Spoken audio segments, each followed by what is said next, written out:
This is the cool part. Each one of us is currently playing the most extraordinary, mysterious, incredible, exhilarating game that could ever be played. But most characters in the game, most of the avatars in the game, are still unaware of this, aren't they? They think they've been plopped into some kind of horrible escape room. How do I get out of this horrible place? This game sucks. Actually, the game doesn't suck. You suck at the game.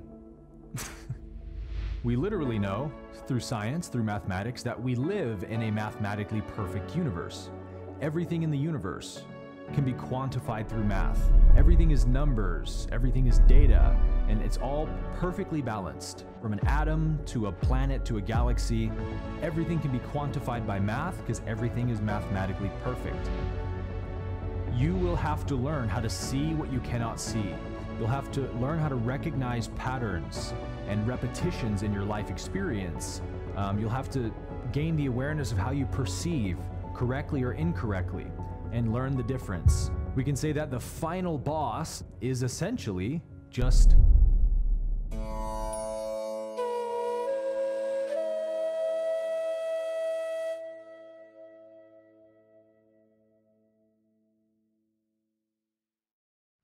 So what I want to talk to you about today is a new perspective of what Catalyst is, why meeting our life catalysts is the most important thing we're here to do in this human lifetime.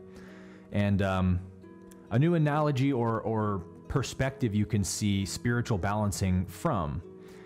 And you guys know I love, exploring different perspectives of these ideas. So today the perspective that I want to present to you is the perspective of life as a game, or the creator playing a virtual reality simulation, the most epic, incredible game that could ever be played. Of course, the universe is more than just a game, but for the sake of understanding, let's use the analogy that the universe is a game. So in a game is programmed, right? And a game operates based on an operating system that was built by the game engineers. So a game is really a set of laws or rules, right? That you, the character, or the avatar that you're playing in the game, you have to learn these rules and learn how to excel at these rules in order to win the game. If you try to violate the rules of the video game you're playing, you'll never win the game, right? You'll just flounder on level 1 forever. You've got to learn the rules of the game, learn the map of the game, and then start playing it really well, right? Start using those rules to your advantage and things like that. So the universe, being a game, is law. The universe is law. And we talked about this last week, I believe, but the Essenes also had this philosophy that there is just ultimately one law, the law of one. And in the Essene Gospel of Peace, I believe at one point Jesus actually says the law is one, or the law of one, which is pretty cool. But the universe is a law of one, meaning there's ultimately just one law of the game, one rule of the game. And that rule, we could say, is the law of love, or the law of do no harm. Jesus said this, right? This was Jesus's answer when he was asked this question by his disciples. Lord, please tell us, what is the highest law of all that we must follow? What is the greatest commandment of all? And Jesus said, the greatest single commandment is this: love the Lord your God with all your heart, soul, mind, and strength. And the second is like it. And the way I like to see this is, the second is the way we act out the first law. Love thy neighbor as thyself. That's the one law, or the law of one. Love God, love your neighbor as if they're God. Because you can't say you love God and hate your neighbor, who is God. So they're really one law, but two ways we can describe it, yeah? So whenever you violate this law, just like in a video game, the law must violate you in equal measure in order to maintain perfect balance in the game or the universe. And this is what we call karma, right? We literally know through science, through mathematics, that we live in a mathematically perfect universe. Everything in the universe can be quantified through math, sacred geometry, etc. Everything is numbers, everything is data, and it's all perfectly balanced. You can find the equation to anything and everything in the universe, from an atom to a planet to a galaxy. Everything can be quantified by math because everything is mathematically perfect. And so in a universe of absolute total perfection, this is great news, of course, that we live in a perfect universe, not a broken, flawed, or sinful or evil universe. But the fact that we live in a perfect universe has some pretty huge implications. And those implications, or maybe the first implication being that we ourselves must become as perfect as the universe itself if we are to enjoy its perfection. Kind of like you're at a hotel or something, and they're like, hey, floor 7 of this hotel is the lounge area where you've got an amazing bar, live music, windows you can see the whole city through, comfortable tables and chairs to sit at, whatever you can imagine, the most luxurious lounge setting that you want to go enjoy. And you're on floor 1. So it doesn't make any sense for you to try to enjoy the lounge on floor 1 because the lounge isn't there. You've got to rise higher. You've got to get in the elevator and ascend up to where floor 7 is, and then you can enjoy the lounge, the luxury that is there. It's kind of like that in consciousness, isn't it? There is a frequency available to us that is the kingdom of heaven. The frequency of love, perfection, unity, wholeness, harmony, the frequency of the Creator, and it's available. Any one of us can enjoy it right now, but we have to step up our vibration to where that frequency is. We can't expect to pull the God frequency down to the ego's level and experience it there. So just because we're stuck on the ego level of the game doesn't mean we live in an imperfect game or a flawed game. You're just on level 3. You've got to get to level 7. So does that make sense? This is how the game works. So each one of us, this is the cool part, each one of us is currently playing the most extraordinary, mysterious, incredible, exhilarating game that could ever be played. But most characters in the game, most of the avatars in the game are still unaware of this, aren't they? They think they've been plopped into some kind of horrible escape room. How do I get out of this horrible place? This game sucks. Actually, the game doesn't suck. You suck at the game. So if you want to enjoy the game, you got to stop sucking at the game. And that, my friends, is what spiritual balancing and catalyst integration is all about. How to start winning at the game. So if you are a perfect, infinite, eternal being, what other game could you play with yourself, right? It's just practical, it's just logical. If you were a perfect, infinite, eternal being, all by yourself forever, well, invent something fun to do. Otherwise, you're going to be bored forever, right? What are you going to do with all this time and eternity to yourself and perfection to yourself? Make an incredible game and play it forever. Why not? So the Creator does that. And the game it plays is that it can't go any higher than it already is. It can't create a game better than itself because there's nothing greater than itself. It has to step down its frequency and rise back up, right? It has to make the game within its own self and limit itself, diminish itself down to a single point, and then expand back up to meet itself. And that expansion is the spiritual path, and that's the fun of the game. So each one of us is the God self playing this extraordinary game that we call life, which means that your life, yes, your personal reality, is the game that you're playing. We say this all the time, right? Life is the sadhana. Your life is the playing field of the game. And in this game, we might say there's 7 levels, as we said, 7 floors, 7 levels, 7 densities. You are the higher self playing this game through your avatar character. Okay, so you're really not the character, you're the awareness watching the character, the I am presence itself, playing the character called Aaron Abke, the avatar called Aaron Abke. And each one of us right now is currently on level 3 out of 7, or 3rd density, attempting to reach the 4th level, or the 4th density. And so we cannot know all there is to know at this level. We cannot attain all possible knowledge and perfection at the third density level of the game. Otherwise, all the remaining levels would have no meaning, right? There'd be no purpose to continuing on the game. So the infinite creator instead divides itself, like an accordion spreading out or something, into these infinite gradations, densities and subdensities, that it then moves through as it goes through the game, gradually evolving and ascending its consciousness, integrating every aspect of itself, piece by piece, until finally, after level 7, the final merger back with Source is complete. And you've beat the game, so to speak. So as the avatar in the game, you will have to learn how to see what you cannot see. You'll have to learn how to recognize patterns and repetitions in your life experience. You'll have to gain the awareness of how you perceive, correctly or incorrectly, and learn the difference. Yeah? So mind-heart coherence is essentially the goal of the third level, the third density, reaching a state of allowing the heart to now crown the mind with love, and now the heart and the mind are in that hemi-synchronization, left and right brain, left and right centers in harmony, masculine and feminine, mind and heart, working in oneness with each other.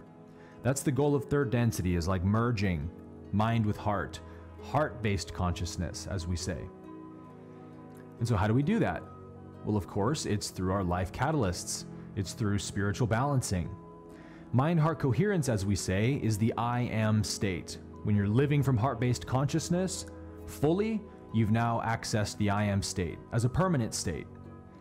So in a sense, if love, heart-based consciousness, mind-heart coherence is the way we beat the third level of the game, the third density, we can say that the final boss of this level is essentially just judgment. Judgment and separation. You must defeat that final boss of judgment in yourself in order to graduate from the third level to the fourth. This is the whole purpose of the third level. You must activate the heart chakra, move into a fourth density level of awareness that transcends judgment. So now you give your avatar character the powers and abilities it needs to defeat the final boss of judgment, ego consciousness, in third density. So we could say, as your avatar character is moving through this game you call life, the life of Aaron Abke or John Smith or whoever, the purpose of the game you're playing right now is to expand the awareness of your avatar character until it attains the same awareness of the creator itself. And this is done by gradually raising our frequency, by assimilating and integrating our life lessons, and integrating all perspectives into love and understanding. Because that's non-judgment, right? I don't judge any perspective in the universe. If someone wants to take the perspective that they're a murderer and act that perspective out, I do not judge. I forgive, I love and accept. I let them be where they are. I judge no living being. Now, we're living by the law of one. And that's why I said earlier that this is the difficult or important aspect of the game, that because we live in a perfect universe, a perfect game, we ourselves must make ourselves match that perfection. And so we do that by obeying, learning, and abiding by the law of one, the one law of the game. And so that one law must violate me every time I violate it. Every time I put someone out of my heart to any degree. Any time that I resist the present moment to any degree. You see, any slightest deviation from absolute unity consciousness creates karma. Why? Because we live in a balanced, mathematically balanced and perfect universe. So if you try to make it an imperfect universe, even in your own perception, you've violated the law of one, and so it has to violate you to balance it out. So this is why karma means your own doing. There is no deity getting upset at you and judging you. It's you're doing it to yourself by not perceiving truth, by not obeying the law, and then bringing that karma upon yourself. It's a teaching device. It's not punishment. How else could your character learn the rules of the game if there aren't consequences for violating the rules of the game? That's the whole fun of a game, right? If you jump off the map with your character, they float into the abyss, and then your character dies and they reappear back on the level and you start over. So you can't just do whatever you want in a game or it wouldn't be any fun. You've got to figure out the game you're playing. So karma is a teacher, not a punisher, but nevertheless, we've been given free will as the avatar characters of the game to do whatever we want. Yeah, that's the negative polarity. Do what thou will is the negative philosophy.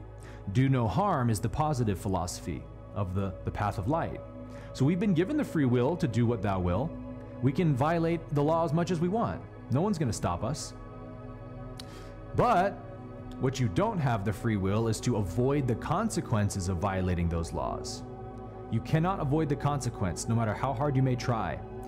If you judge someone, if you harm someone, if you violate the law in any way, maybe not right away, maybe not even tomorrow or the next week, but at some point that karma will come back around to you and you will experience the same pain you caused the other, or the same distortion that you created will come back upon you, right? To give you the reflection of, oh, that action or thought has a consequence to it. So it must not be in alignment with the law of one.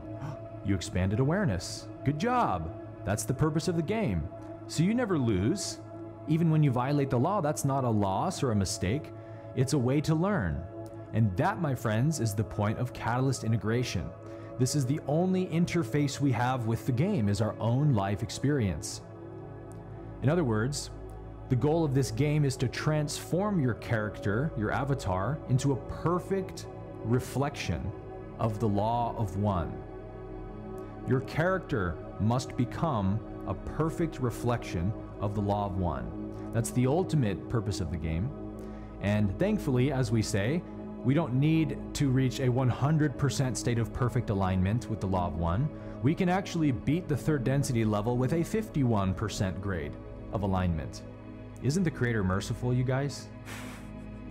The creator could easily make it so that we have to reach 100%, illumination, 100% alignment. And so we'd probably spend a whole lot more lifetimes in third density. But the creator says, I know, my children, that third density is a really frickin' hard level. A lot of suffering, a lot of pain, a lot of challenge, so I'm going to make it somewhat easy for you to get out of that level. I'm not going to make it the hardest level of the game or something. I mean, it is in the sense that it's the most intense with positive-negative duality, right? But it's the shortest level of the game. So we just need to reach a 51% alignment with the law of one. But I say, why settle for the lowest grade possible, right? Why pass with the D+? Let's pass with an A+. Let's go for the 100%, and even if we miss it in this lifetime, if we only get to 90% alignment with the law of one, at least we know we're for sure going to graduate and earn a whole lot more polarization in this life than we would have otherwise. So let's reach for the highest, yeah?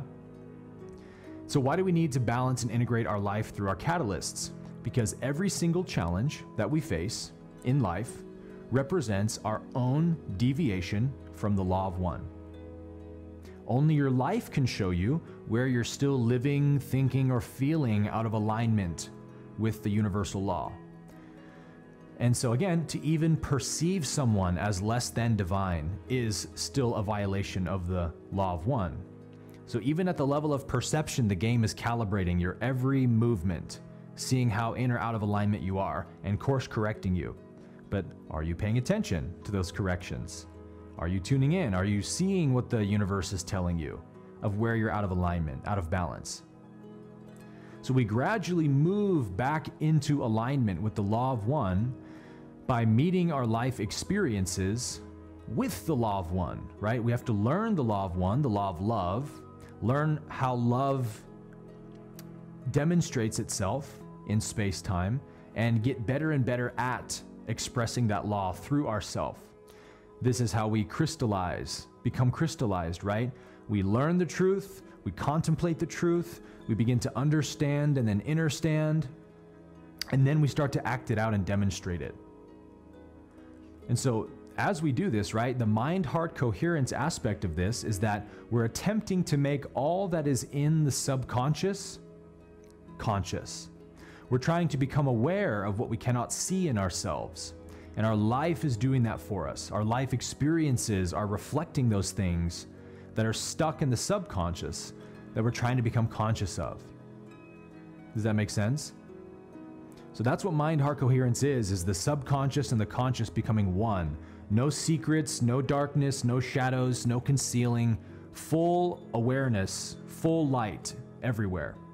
So again, we can only see this through paying attention to our life, the way we react to life, the way we respond to life. And if we ever feel a lack of peace or joy or love in any degree, we know we must have stepped out of alignment with the law of one. Because living in alignment with the law of one, there's only perfect happiness, there's only perfect love. Doesn't mean we don't still feel or empathize with the pain of others or notice the pain of others. That's not what we're saying. We're saying that our default state of being is at peace forevermore because we now perceive and experience the perfect universe that we are in, and therefore experience ourself as a perfect being, because there can't be an imperfect being inside of a perfect universe. It would cancel it out, wouldn't it? So to perceive the universe as perfect is to perceive yourself as perfect. So we're not improving on ourselves as we go through the game and level up our avatar, right? We're just improving our seeming imperfections. The one who's actually playing the game, the higher self, doesn't have those imperfections or flaws. So it's just part of the game. It's part of the learning. It's part of the fun of it all. But nevertheless, the only way to learn those things and to make the unconscious conscious, to bring the mind into coherence with the heart, enter the I am state, be a fully self-aware being, a fully self-illuminated being, is by using our life situations to balance our distortions. So, man, why did I say that thing? That was so rude of me. I can't believe I said that. Or, man, I'm so passive aggressive around that person. Why does that come out of me? You know, when we're meeting our life with this curiosity and this desire, this willingness to learn, we start learning really quick. Life becomes a powerful teacher, a perfect guru that you couldn't find a better guru in India or Tibet if you wanted to.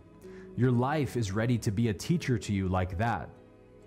If and only if you're ready and willing to sit at its feet and be its disciple. So let me give you 3 quick, rules for winning the game, or let's call them cheat codes, since we're on the theme of a game. These are the 3 cheat codes to win the game of third density. If I had to give you 3, I would start with these ones. Number 1 would be always use others as your primary mirror. Like, if you're going to take advantage of one thing in your life, if you ignore everything else and you're oblivious to everything else, but you just pay attention to one thing, make it other people.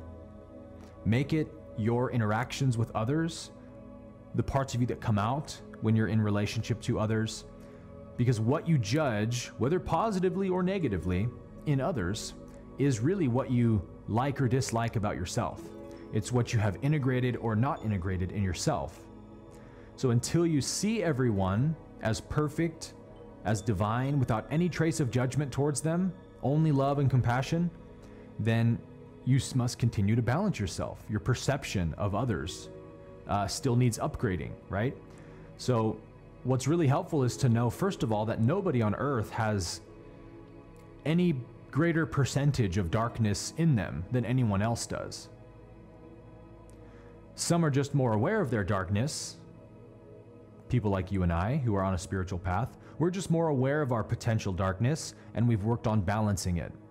Others are not aware of their darkness, and so their darkness is running them like a hand inside of a puppet. Everyone's at a different stage of the game. Everyone's at a different stage of their awakening and individuation process. So let me not judge where somebody is, or I lower my perception and frequency, and I violate the law of one. Let me not join them in their ignorance by judging them, right?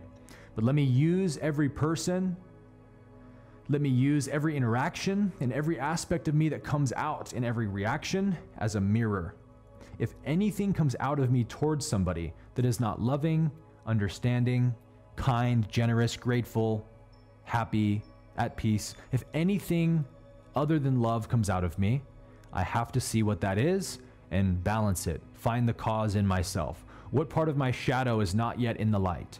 What part of my unconscious have I not seen in the conscious? Have I not made conscious? in my awareness. Everyone you interact with is offering you powerful mirrors. And when you start looking for those mirrors, I promise you they just keep going deeper. You can have the most pleasant interaction with somebody and see all kinds of imbalances in yourself. How many of you have had that experience?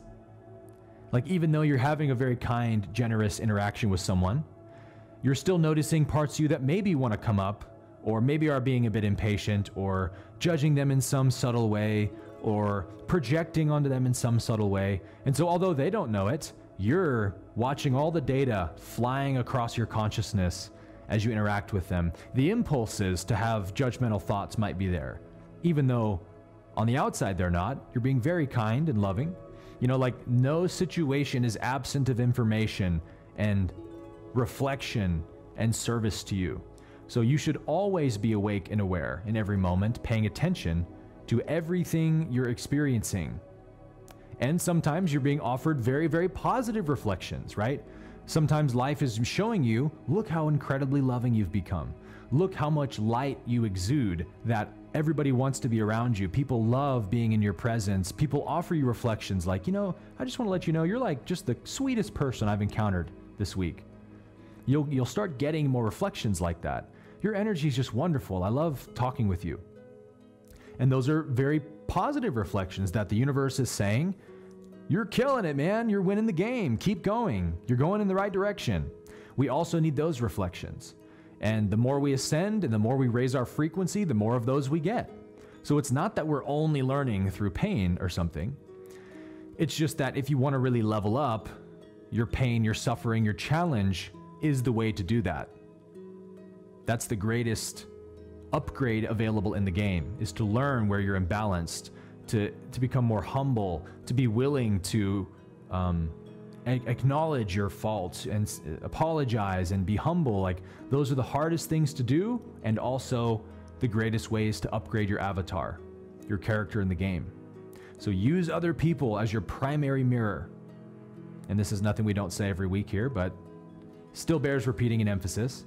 The second hack of the game, I would say, is kind of what I said earlier, is just practice mindfulness and intentionality in all that you do. Take no situation for granted. Everything means something, as we just said. In a universe of unending intelligence, infinite perfection, there are no coincidences. There are no accidents here. Everything you experience has data that you can learn from to expand your avatar's self-awareness. So learn to become curious, right? Live with childlike curiosity about everything you experience. And always ask those powerful questions like, why did I attract that experience? Whether it was a positive or negative experience, right? Whether it created a joyful, expansive emotion in you or a negative, contracting emotion in you, ask the same question. Why did I attract that experience? What is this experience trying to show me about myself? What is it trying to teach me about myself? You know, if I even drop a spoon in the kitchen while I'm making coffee, I ask, why did I drop that? And almost always the reflection that I see is, oh, it's just life showing you, slow down a bit. You know, something that simple. You're going a little too fast. See how you're dropping things, spilling things? You know, even those are reflections of trying to go a little faster than your character's able to go, so to speak. Or maybe trying to control a little bit too much. You know, we should move with mindfulness and intentionality and presence, such that we're cognizant of everything we're doing, right? So even dropping a spoon can show you that. Learn to become curious and bring intentionality and mindfulness to everything. That's number 2. Number 3, the third hack. I can already see the thumbnail for this video. 3 hacks to beat the universe, or something like that. Learn to maintain an attitude of gratitude. Allow yourself to meet every moment with total acceptance and trust, with a grateful heart, even the most challenging circumstances. Like this morning, right? We wake up and have no internet and low on sleep, you know, and my ego mind is trying to start complaining in the background. And I'm just like, nope. I will give you no oxygen to breathe here, brother. I'm not letting you take a hold of my attention for 1 second. The fact that I'm tired is a blessing. Thank you, Father, for this tiredness today. The fact that my internet's not working and maybe we don't have a call today and I let everybody down, that's also perfect if that needs to happen. I cannot lose in a perfect universe. Thank you, God. And I just trust and just let it go. And then, boom, 30 minutes, it turns on. That was what was meant to happen. Even if it hadn't happened, I would have still said thank you and looked at what the reflection was. What is there for me to learn about this? But nonetheless, this is the path, is meet everything with gratitude. Because if you're not trusting, you're controlling, right? The third belief. The third belief is your lack of trust in the universe, your trust in the game. So if you're not trusting, you're controlling, and therefore creating further distortion in your avatar character. So gratitude is the state of trust, isn't it? You don't need to know anything. You don't need to know what anything means. You don't need to know what it's for yet. All of those things are usually revealed to you at a later time, almost always. Sometimes you get immediate reflections for sure. But most of the time, most situations that are challenging, you don't know exactly why it's happening. You don't know exactly why this challenge has occurred, but you just say, thank you, life. I accept this and I want to learn from it. Please show me the lesson here. And then life just, like a proud father or a proud mother, just shines down upon you, raises your frequency, and you move through the situation with presence and trust and surrender, and it all works out for your good in the end, and you get a huge upgrade. It's like all we got to do is adopt the attitude of gratitude, and we pass every test. We learn every lesson that there is to learn when we don't resist and don't judge what's happening. So in the present moment, gratitude is the only energy you need to stay in alignment with the law of one. Because gratitude is love, right? If you're grateful for somebody you're interacting with, that's an act of love. You're being loving towards them. You're perceiving them lovingly. Gratitude wipes the slate clean from the ego's canvas. Gratitude doesn't exist anywhere in the ego's consciousness, ego consciousness. It only exists in unity consciousness. So if you just learn to be grateful for everything, and you know what, if you got to grind your teeth sometimes, who cares? It's going to be challenging in the beginning, right? You can't just reprogram a lifetime of habits of resisting life and complaining and bitching about everything. You can't just listen to one lecture and 40U and expect that now you're just going to have open-hearted gratitude when your tire bursts on the highway. It doesn't work like that. It's a practice, and I'm still practicing every single day. I'm still going deeper into this practice every day, seeing my character level up in this ability every day, and that's what's going to be happening for the rest of this incarnation. There's no arriving, right? Because we're in an infinite universe. So there's only more levels to go. There's only more upgrades, more ascension available. So just learn to be grateful, even if you're like, late to work, tire pops, or you get pulled over by a cop, and your ego's just rushing to resist inside of you. You feel the negative emotions charging up, and you're just like, God damn it. And you remember, just be grateful. Just say thank you. You don't know why it's good yet. It seems like it sucks. Who cares? Just say thank you. So you're sitting there in the car, while the cop's approaching. Thank you, God, for this freaking experience. It has to be like that sometimes. You go begrudgingly. The ego goes begrudgingly into the light. But as you just, to any degree you can do it, even if just 1% more grateful is all you're capable of, do it. Why not? Why waste time? Take advantage of what you can do in this moment. Be even a little bit grateful is an improvement. And then the next time you have a difficult circumstance, you're 2% more grateful. And then the next time you're 4% more grateful. And then the next time you're 8% more grateful. Spiritual ascension really is logarithmic like that. It's not linear. You can make huge quantum leaps in your growth in a very short period of time based upon the sincerity, the intentionality, the intensity that you meet a catalyst with. How conscious are you? How tuned in are you? How intentional are you right now? Like, are you really, really hyper aware that this experience is nothing more than a catalyst for the evolution of consciousness? It's the higher self playing a game through your character. If you're really aware of that and you really want to meet this catalyst, you can level up huge quantum leaps. But you can never do it without gratitude. So try to authentically feel and express deep empathy and gratitude for all perspectives and all viewpoints, all situations. You know, this is admittedly challenging to do, but just a sincere expression of gratitude, you guys, raises vibration immediately. Just, can you access some feeling of gratitude? Even, you know, what doesn't kill you makes you stronger. You're like, hey, this is a super tough situation, but if I can at least just practice being with it, you know, what doesn't kill me makes me stronger. Like, even that, as minimal of a perspective as that is still an upgrade. It's still a form of gratitude, and so it will raise your vibration. And then as you step up in frequency a little bit, you can now have access to an even higher vibration. So you can just keep requalifying your thoughts with gratitude, acceptance. And as you keep requalifying, you keep ascending your frequency. You know, this is just a practical explanation of how we play this game every single day. So we've got using other people as your primary mirror. You know, the best learning device is other people.